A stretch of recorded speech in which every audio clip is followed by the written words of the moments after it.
오늘은 우리가 스가랴 네 번째 시간으로 기뻐하라 라는 제목으로 같이 말씀을 나누도록 하겠습니다.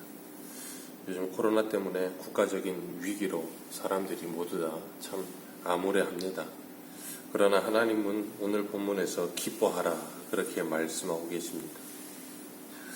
신약 성경에 보면 사도 바울도 하나님의 말씀을 받아서 빌립보 교회에게 편지를 보낼 때 가장 많이 썼던 말이 기뻐하라입니다.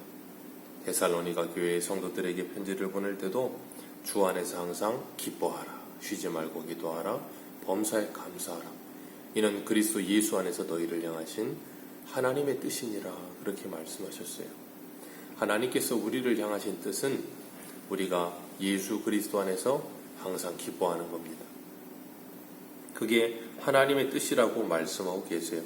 바울은 이 빌립보서에서도 옥중서신을 쓰면서 빌립보서에서도 데살로니가 교회 성도에게도 항상 기뻐하라 하는 기쁨의 근원을 뭘로 삼고 있는가 하면 주 안에서입니다.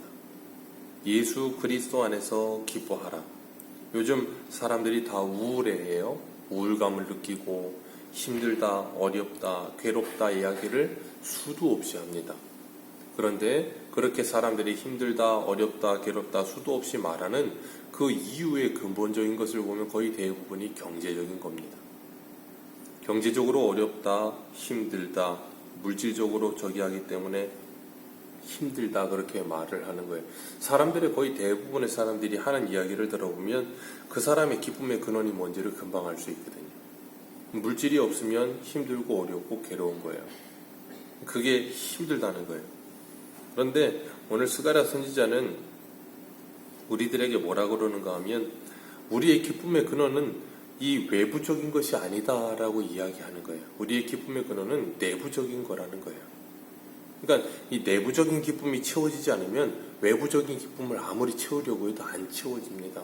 그래서 사람들이 뭐 코로나 때문에 우울감을 느끼고 힘드네. 그래서 뭐 피서절이 되는데 피서도 못 가서 힘드네. 그래서 억지로 어디를 가네. 그래도 갔다 와도 똑같아요. 그 기쁨의 근원이 채워지질 않아요. 왜냐하면 내부적으로 채워지지 않으니까. 오늘 스가랴 선지자는 6절 말씀에 북방 땅에서 도피하라. 바벨론에 거주하는 시온아 너는 피할지어다. 그렇게 이야기하면서 빨리 도망치라고 이야기를 하고 있어요.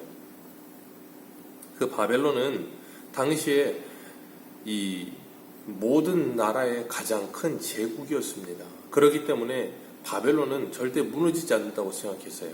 그리고 스가랴 선지자가 이야기할 이때에도 바벨론은 완전히 무너지지 않았을 때였어요. 그러니까 바벨론에 있는 사람들은 여전히 바벨론의 주인이 바뀌었을지 몰라도 그 나라 제국은 바뀌지 않았다고 생각하고 살았어요. 그러니까 바벨론에서 포로 생활을 끝내고 돌아와야 될 사람들이 에스라를 보면 돌아오질 않아요. 그래서 사람들 총 합수를 세보면 한 2만에서 3만 명밖에 안 돌아옵니다. 그러니까 여전히 어마어마한 숫자의 사람들이 어디에 살고 있냐면 바벨론에 살고 있어요. 생각해 보세요. 바벨론에 포로로 끌려가긴 했지만 70년을 포로로 살면서 거기서 살았어요. 70년이면 세대가 바뀝니다. 그 당시에는 좀 이 사람 수명이 짧았으니까 세대가 바뀔 정도예요. 그리고 예루살렘은 황폐화되어 있고 바벨론에 나와서 1세, 2세들은 아는 예루살렘 가본 적도 없는 사람들. 바벨론에 노예로 살았지만 거기에 그냥 거주하며 살았던 사람들. 그러니 그 사람들은 예루살렘에 돌아올 생각도 하지 않는 거예요. 그러니까 돌아온 사람은 이 끌려간 사람의 한 10분의 1이나 될까 싶어요. 어마어마하게 작은 숫자예요. 그리고 여전히 바벨론에 거주하며 살아요. 그러니까 하나님께서 스가랴 선지자를 통해서 뭐라 그러시는가 하면 너희들은 거기 있지 말고 돌아오라는 거예요. 왜냐하면 그 땅은 하나님께서 심판하실 거라는 거예요. 계시록 18장 2절에도 보면 이런 말씀을 하세요. 힘찬 음성으로 외쳐 이르시되 무너졌도다 무너졌도다 큰 성 바벨론이요 귀신의 처소와 각종 더러운 영이 모이는 곳 각종 더럽고 가증한 새들이 모이는 곳이 되었도다. 내 백성아 거기서 나와 그의 죄에 참여하지 말라. 그가 받을 재앙들을 받지 말라. 오늘 본문의 스가랴서에서는 말 그대로 그 당시의 바벨론 제국이었고 계시록에서 말하고 있는 이 바벨론은 지금 말하고 있는 이 바벨론 제국이 아니라 그 당시에 가장 강대국이었던 로마를 지칭하기도 하지요. 그러나 그건 꼭 로마만을 말하진 않아요. 그러니까 성도가 이 세상에 안주하고 살면 하나님께서 뭐 하시는가 하면 이 세상에서 빨리 도망쳐라라고 말씀하시는 거예요. 어디로 도망치라는 거예요? 주 예수 그리스도 안으로 도망치라라고 말씀하고 있는 거예요. 어떤 장소적인 도망함이 아니에요. 그러니까 몇 년 전에는 무슨 피지로 도망가자 그러는데 거기도 아니에요. 주님께서 분명히 아모스서에 말씀하시잖아요. 베델로도 가지 말고 길갈로도 가지 말고 뭐 하라고요? 어디 다른 데 찾을 생각하지 말고 여호와께 돌아오라 그러잖아요. 그러면 너희들이 살 것이다. 여호와께 돌아오지 않고 살 길은 없어요. 예수 그리스도 안으로 돌아오지 않고 살 길은 없습니다. 이 세상 어디에도 없어요. 그러면서 우리들에게 뭐하게 하시는가 하면 이 세상에 안주하지 말라는 거예요. 이 세상은 무너졌다는 거예요. 그런데 무너졌다고 말은 하지만 실질적으로 보면 너무나도 휘황찬란하고 잘 돼 있어요. 그러니 누가 이런 말씀이 들려지겠어요? 하나님의 영을 받은 사람들 외에는 이런 말씀이 들려지지가 않는 거예요. 그래서 오늘 8절 말씀에 하나님께서 이렇게 말씀하세요. 같이 읽습니다. 시작. 만군의 여호와께서 이같이 말씀하시되 영광을 위하여 나를 너희 노력한 여러 나라로 보내셨나니 너희를 범하는 자는 그의 눈동자를 범한 것이라. 아멘. 하나님과 이스라엘 백성들을 하나로 묶어서 이야기하고 있죠. 너희를 범한 자들은 그의 하나님의 눈동자를 범한 것이라. 하나님의 눈동자를 건드린 것이라. 그러니 하나님께서 어떻게 하시겠어요? 그냥 두시겠습니까? 눈에 가시와 같은 존재를? 그걸 하나님이 제거해 버리시죠. 그렇기 때문에 하나님께서 그렇게 심판하실 날이 곧 다가왔다는 거예요. 그러니까 그들의 죄에 참여하지 말고 그들의 재앙에 함께 동참하지 말고 빨리 거기서 피하라라고 말씀하고 계시는 거예요. 이 말씀은 1차적으로 하나님께서 고레스를 통해서 성취하셨고 궁극적으로 예수님께서 오셔서 뭐 하세요? 이 말씀을 성취하실 거예요. 그렇기 때문에 이 세상에 바벨론과 같은 큰 성과 같은 자들이 거기서 안주하며 살고 있는 그들에게 하나님께서 뭐하라 그러는가 하면 그들과 함께 거기에서 거주하면서 그들과 함께 거기에 매몰되어 있지 말아라 라고 말씀하십니다. 그래서 계시록 6장에도 보면 7장에서 14만 4천이 하나님 앞에 서 있는데 6장 마지막에 보면 이 세상의 군왕들과 장군들과 뭐 주인들과 모든 이 세상에 이 바벨론이라고 지칭될 수 있는 그 자들이 모두 다 서서 뭐 했어요? 산과 골짜기에 있어서 큰 바위더러 우리를 덮어서 그 보좌 앞에 우리 서지 못하게 좀 해달라고. 왜요? 두려우니까. 심판의 자리이니까. 하나님께서 바벨론에서 빨리 피하라라고 말씀하시면서 10절에 이렇게 말씀하세요. 여호와의 말씀에 시온에 따라 노래하며 기뻐하라. 이는 내가 와서 네 가운데 머물 것입니다. 내가 와서 너 가운데 머물 것입니다. 11절에도 내 가운데 머물리라. 그래서 너는 내 백성이 되고 나는 너의 하나님이 될 것이다. 이게 뭐예요? 임마누엘. 예수님이 찾아오시어서 우리 가운데 내가 너희와 세상 끝날까지 함께 할 것이다. 영원히 너희와 함께 할 것이다. 그러니 뭐 하라고요? 시온에 따라 노래하고 기뻐해라. 우리의 기쁨의 근원은 스가랴서에서나 아니면 빌립보서에서나 데살로니가서에서 똑같아요. 다른 것 없습니다. 무엇 때문에 기뻐하라 그래요? 구약도 신약도 무엇 때문에 기뻐하래요? 주 안에서 우리 안에 예수 그리스도께서 찾아오심으로 기뻐하라예요. 예수 믿음으로 기뻐하라요. 왜요? 주님께서 그러셨잖아요. 너희들이 귀신 쫓아내는 걸로 즐거워하지 말고 너희들의 이름이 하늘의 생명책에 기록된 것으로 기뻐하라.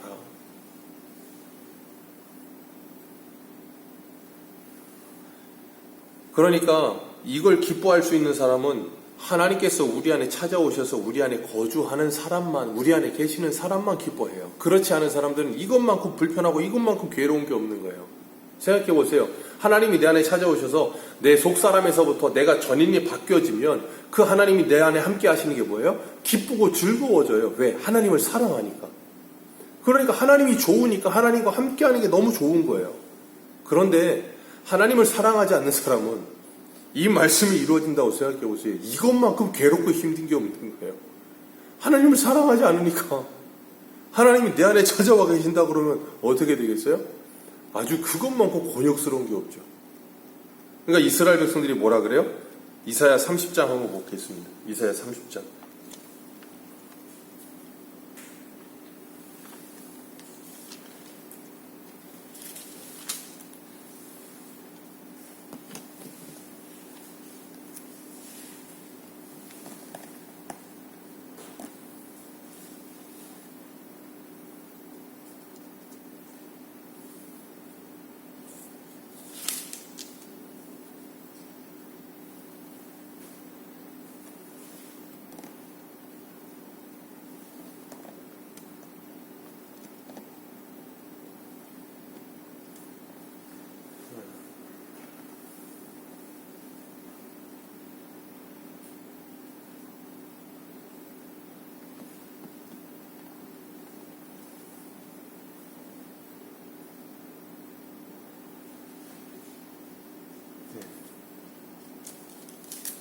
이 9절부터 한번 읽겠습니다. 9절입니다. 시작.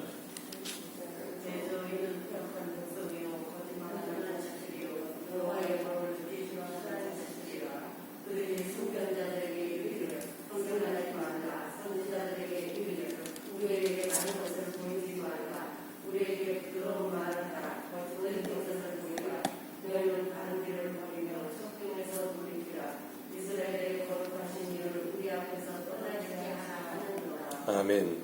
여기 보면 이스라엘 백성이 뭐라 그래요? 선지자와 선견자에게 이야기하죠. 바른 걸 말하지 마라. 듣기 싫다는 거예요. 그러면서 뭐라 그래요? 하나님으로 우리를 떠나시게 해라. 그리고 30장에 보면 30장 10절에 그들이 선견자들에게 이르기를 선견하지 말라. 선지자들에게 이르기를 바른 것을 보이지 말라. 우리에게 부드러운 말을 하라. 거짓된 것을 보여라. 30장 11절에 하나님이 우리 앞에서 떠나시게 하라. 그들은 하나님이 그들 가운데 찾아오시는 것 자체를 뭐예요? 불편하게 여기는 거예요. 그게 싫은 거예요. 괴로운 거예요. 그러니까 뭐예요? 하나님 제발 우리랑 좀 같이 좀 알아주세요. 아주 힘들고 죽겠고 아주 지겨워 죽겠어요. 왜요? 하나님이 오셔서 그 말씀의 위치를 주시면 어떻게 해요? 견딜 수가 없는 거예요. 괴로워 죽겠는 거예요. 하나부터 열까지 전부 다. 그러니까 그게 뭘로 여겨져요? 율법으로 여겨지는 거예요. 그러니까 죽겠는 거죠. 그게 어떻게 해야 돼요? 그래서 하나님의 은혜 가운데 내가 예수 그리스도와 함께 죽고 다시 산 자가 되어서 내 안에 모든 것이 변화되어지고 나면 더 이상 그것이 괴로움과 고통이 아니라 즐거움과 사랑으로 바뀌는 거예요. 그리고 나면 뭐하냐면 그 하나님 나에게 빨리 오셨으면 좋겠는 거예요. 그러니까 이건 사람의 힘과 능으로 되는 일이 아니에요. 성령으로 말하면 이게 바뀌지 않으면 이건 어떻게 할 수가 없는 답이 없는 거예요. 그래서 하나님께서 뭐라 그래요? 내가 너희 가운데 머물리라. 그러니 그 하나님을 사랑하고 그 하나님을 간절히 바라는 사람들이 이게 얼마나 기쁨이겠어요. 그리고 이 9절과 10절에 이 10절과 11절의 말씀이 오늘 말씀이 이게 뭐예요? 이게 바로 부흥이에요. 우리가 에스겔 말씀을 나눌 때도 40장에서부터 성전을 재건하시는 모습을 보여주시고 나서 하나님의 영광이 성전 동문을 향해서 들어와서 성전 한가운데 들어오시고 그 문이 닫히잖아요. 그리고 다시 열지 말라 그러고 나서 그 예루살렘 성 안에 하나님께서 들어오시고 난 후에 뭐라 그러세요? 여호와 삼마 그러시잖아요. 하나님이 그 가운데 함께 할 것이라. 그리고 하나님께서 우리 안에 찾아오셔서 우리 안에 그 하나님이 계시고 나면 여호와 삼마 하시면서 우리 안에 뭐예요? 그 구원의 기쁨이 회복되는 거예요. 그 구원의 기쁨이 회복되고 나면 뭐예요? 우리가 이 스바냐 할 때도 봤잖아요. 출애굽한 이스라엘 백성이 홍해를 건너고 나서 뭐 했어요? 누가 시키지 않아도 15장에서 홍해를 건너고 바로와 그 군대가 다 죽고 나니까 기쁨을 하나님께 뛰며 찬송하잖아요. 그 누가 시킨 일이 아니에요. 왜요? 자동적으로 돼요. 왜? 죽다 살았으니까. 하나님의 구원함을 경험한 사람들은 그런 찬송과 기쁨이 누가 시켜서 했느냐? 오늘 주님께서 그러잖아요. 10절에 노래하고 기뻐하라. 왜 노래하고 기뻐요? 주님께서 너희 가운데 찾아와서 머무느니라. 하나님의 구원이 너에게 임했느니라. 그렇기 때문에 기쁘고 즐거운 거예요.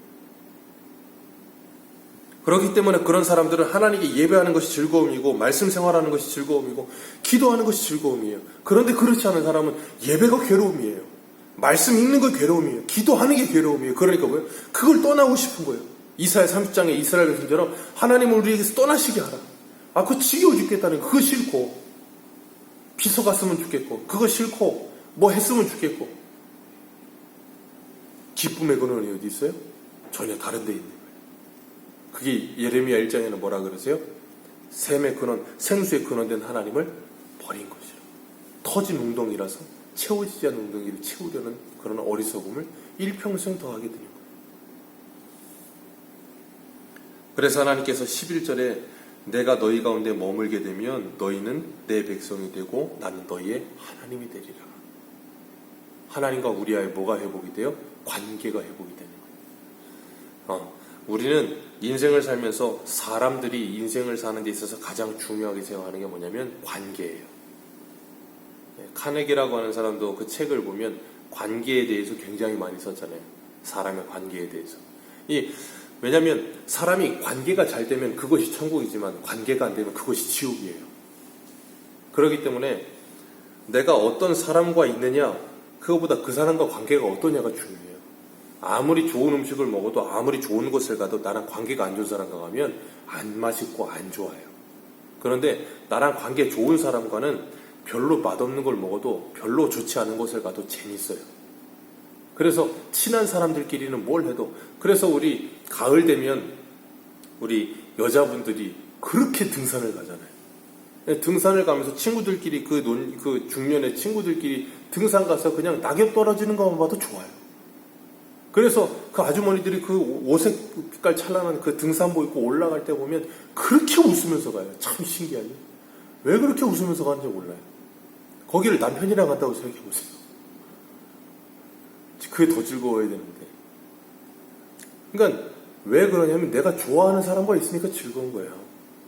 하나님이 우리와 함께 하신대요. 하나님이 좋은 사람은, 하나님이 기쁜 사람은 그게 즐거운 거예요. 그렇게 하나님이 우리 가정에 함께 하신대요. 그렇게 하나님이 우리 교회 가운데 임하신대요. 그렇게 하나님께서 이 나라 가운데 임하신대요. 그럼 우리는 그 어디나 하늘나라를 살게 될 거예요. 오늘도 이 코로나 때문에 힘든 시대를 살아갑니다. 그런 가운데 하나님께서 이스라엘 백성들에게 너희들은 그 바벨론에서 빨리 나와라. 그리고 나에게 돌아와라. 그러신 것처럼 우리가 이 힘들고 어려운 생활 속에서 힘들다 어렵다, 예, 맞는 말입니다. 그게 잘못됐다는 말은 아니에요. 그러나 힘들고 어렵지만 그런 가운데도 우리의 인생의 기쁨의 근원이 어디에 있나 다시 한번 보시고, 우리의 기쁨의 근원된 하나님을 찾으셔서, 마치 사람이 사막 가운데 다니면서 고통과 괴로움 가운데 있다가 오아시스를 발견하면 세상 기쁘잖아요. 그런 것처럼 우리의 인생의 오아시스 되신 하나님을 발견하셔서 그 하나님과 함께 기쁨과 즐거움으로 노래하며 이 무덥고 코로나 때문에 힘든 이 여름을 하나님께 감사하며 찬송하며 지내게 되시기를 주님의 이름으로 축복합니다. 기도하겠습니다.